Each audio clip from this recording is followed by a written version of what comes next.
do it again. Shoot, I just realized I was wearing the same shorts last week. It's okay, because it's a whole new week. We're making moves on our pew-pew squats, the pistol squat. I get right into it because I talk way too much. We are starting day one with a lunge flow. Now, we do this like every single day in Bolt. Forward lunge, elbow to midfoot. If you're not doing that every single day, you're missing out on your mobility gains. If my voice sounds weird, it's because I bit the side of my lip like way too hard. Okay, I'm gonna start forward lunge. If you can hit elbow to midfoot, awesome. If you just keep your hands on the ground, that's fine too. And then after we go elbow to midfoot, we're gonna take our front foot, let it roll to the outside. You're gonna try to open up that hip, very similar to what we did in pigeon stretching. If you can get a little bit of twist towards your heel and then away from your heel, that'll be awesome. And then sit back, stretch out that hamstring. That'll be one time through the flow. I want you to go through that 3 times. Forward lunge, and you don't have to hold anything too long. You just kind of flow through each stretch, nothing too fast, keep it moving. That's 2, and then you'll go through it a 3rd time. Then you're gonna hit the other side. We'll go forward lunge, elbow to midfoot if you can. Let that foot roll to the outside, twist towards and away, and then get a good hamstring stretch. This lunge flow is so good. Just get moving. As you go through it a couple times, you'll be able to work deeper into those stretches, and then bam, you're ready to move on to the next thing. I got a box here to mimic a wall. Pretend like it's a full wall that goes to the ceiling. Right, we're gonna call these the Michael Jacksons, the hee-hee.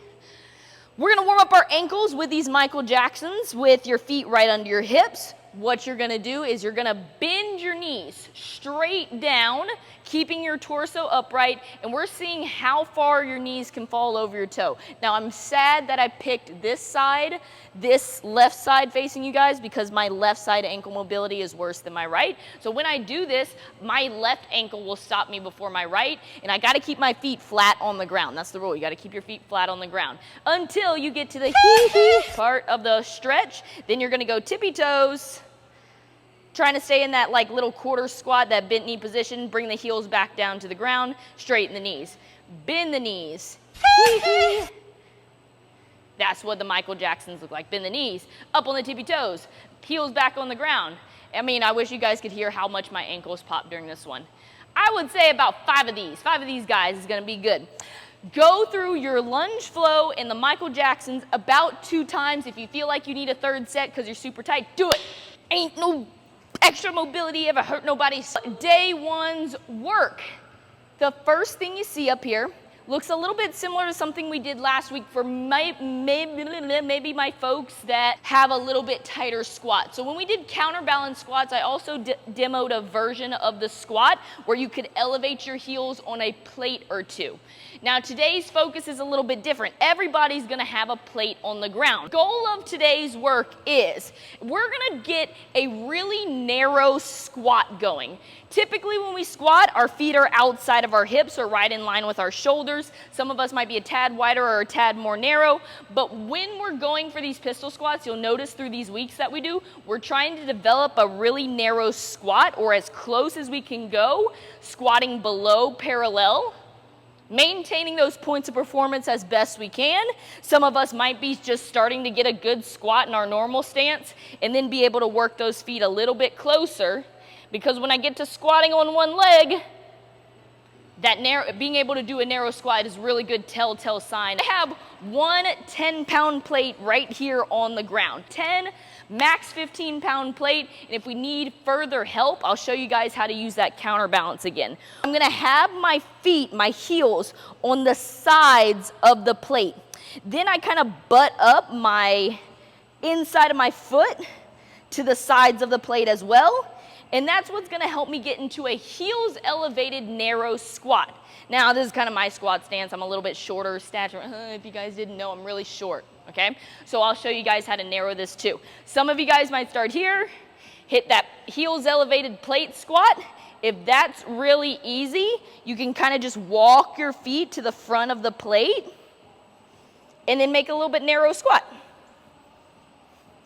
I can keep going, This is what it looks like from the side. But what I want to really see is depth without getting really relaxed down here. I want a tall chest, as tall as I can get it. Now, if you can get your feet all the way together, you're off to a really good start, and you're going to be hitting those pistol squats pretty soon. Ooh, let me show you. Counterbalance really quick. Hold plate out in front of you, tall chest, sit back over those heels with as narrow as feet as you can get them. Coupling our narrow squats with your first version of a pistol squat. Probably seen someone scaling pistol squats, squatting to a box or so. Very good starting place for us. It's gonna help us work on our balance on one foot, learning how to sit back down on one single side. So this is a good starting place for us. Let's sit back over that back leg and then drive up to stand, trying to hold that front leg off of the ground. Very good. It helps to really hold your hands in front. We're gonna do about 5 pistol squats on each side. Get really good at these because this, like I said, it being the start, it's gonna progressively get harder. 3 sets of the work. 3 sets of the work is plenty. Moving on to day 2. Day 2 starts with another stretch that I'm going to put in the same file as Box Pigeon. Very, very, very important. It is our second go-to stretch here at Bolt. You need an ab mat, you need a PVC, and you need a wall. My pretend wall. Couch stretch is for your quads and your hip flexors mainly. Okay? Couch stretch, let me go on this side of the box. Has your back knee bent up against the wall. Your hands can start on the floor in like that forward lunge. Goal of this stretch being to open up this hip. And what I mean by opening up your hip is literally pressing it forward to try to flatten this angle like a hip extension, and you'll start feeling that stretch right through your quad. It might trail into your hip flexor, which is what we want. Spend a minute here, and then a minute with my PVC sitting up tall, pressing my hip forward. If your booty is sticking out towards your heel, you're probably missing the stretch. If your booty's getting too close to the wall, we need to think about pushing that hip forward until you start finding that stretch. Then we're gonna do hip cars. I love hip cars. This is one of the movements that has really helped decrunchify my hips. If you have those crunchy bag of Dorito-like sounding hip joints, try to add in some hip cars. You're gonna be in a quadruped position. This angle at 90 degrees is gonna stay there as you move your hip joint all around. It starts with your leg going out to the side like a fire hydrant.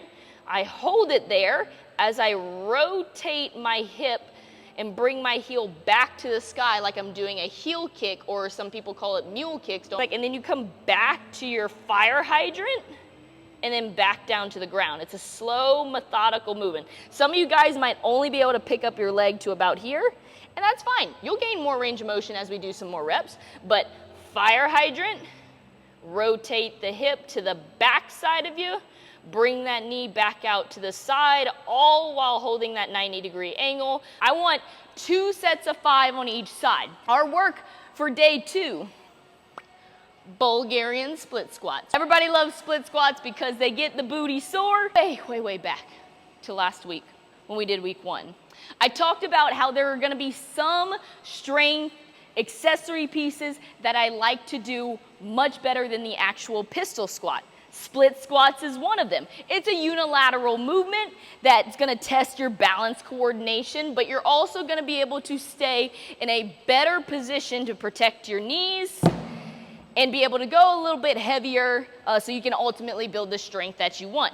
I grabbed a bench because those boxes pinch my ankles and they're mean. So benches or soft boxes are much better to go with. Nothing too much higher than 16. This is probably about 17-ish inches right here.